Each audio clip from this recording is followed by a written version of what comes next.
Summary of Existentialism is a Humanism by Jean-Paul Sartre.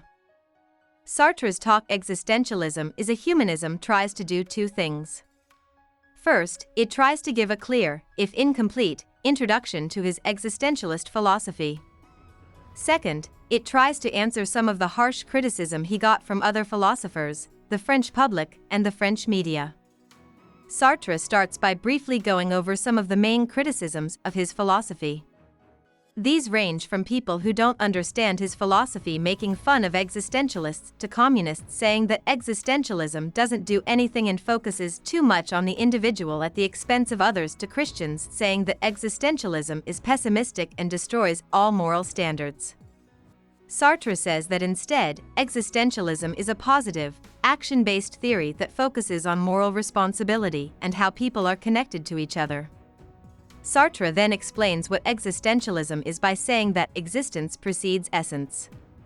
He says that unlike something like a paper knife, which is planned before it is made, people come into the world before they have clear values, goals, or personalities.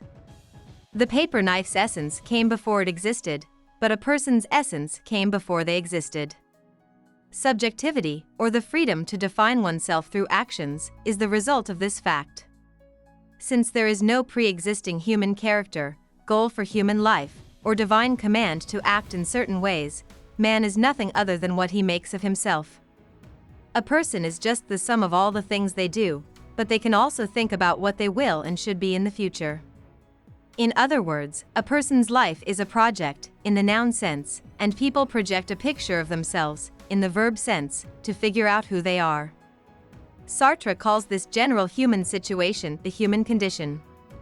This is different from the idea of an essential human nature that early atheists believed in to keep the moral rules of religion while getting rid of God as a figurehead. Because the human situation is universal, how each person deals with it through their actions shows a set of values about what is good for humanity as a whole. Each person becomes responsible for all men, the creator and example of a unique moral code for humanity. After giving a brief overview of his main existentialist points, Sartre talks about three important, but often misunderstood, existentialism ideas: anguish, abandonment, and despair.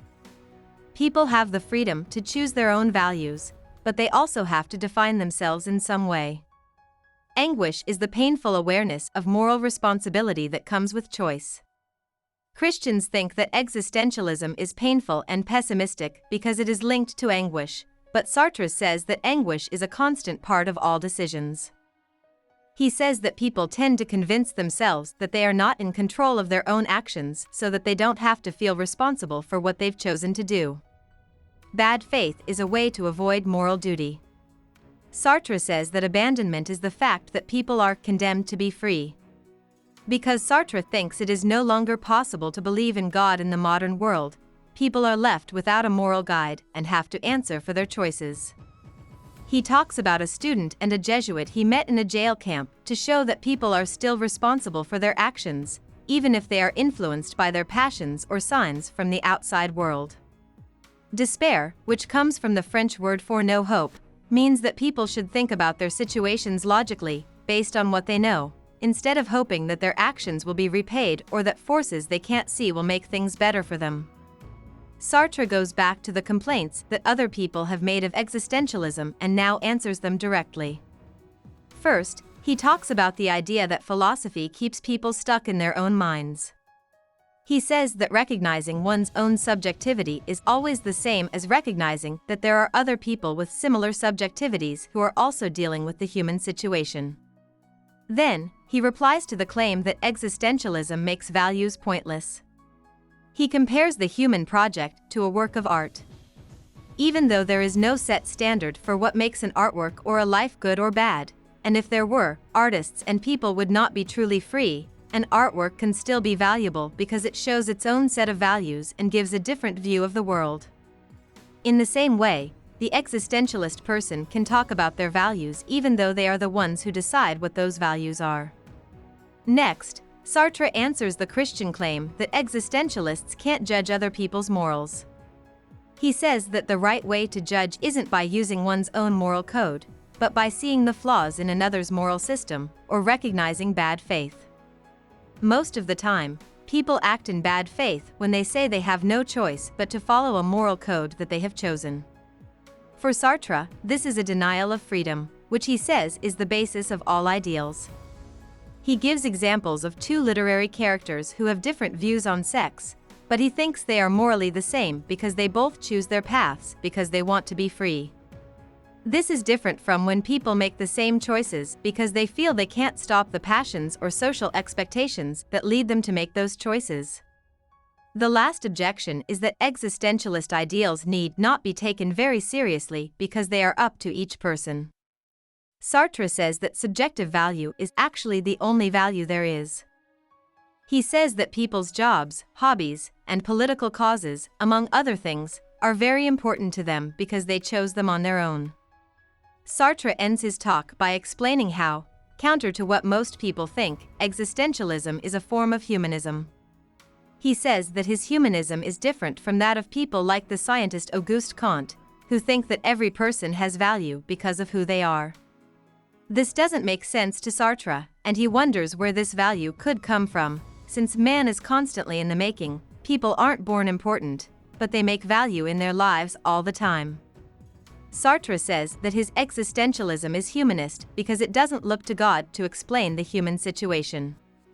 Instead, it finds the moral goals and truths of life in people themselves. About the author.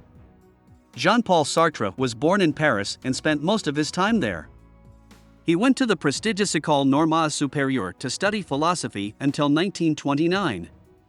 That same year, he met Simone de Beauvoir, an existentialist female philosopher who would become his lifelong partner. Sartre spent most of the 1930s teaching in Le Havre, a port city in northern France. He moved back to Paris in 1937, and when World War II broke out in 1939, he was forced to join the French army. He was a meteorologist in the eastern border area of Alsace, where his mother's family lived, but he was taken prisoner and held there until 1941. After he went back to Paris while it was still occupied by the Germans, he took part in the underground resistance and wrote some of his best-known works. These include his philosophical magnum opus Being and Nothingness, the plays No Exit and The Files, and the book The Age of Reason. At the height of his popularity, in 1946, he stopped teaching and moved back in with his mother. From this point on, both Sartre's work and his public image became much more political and anti-colonial. He became an open Marxist, even though he stopped liking the Soviet Union after 1956.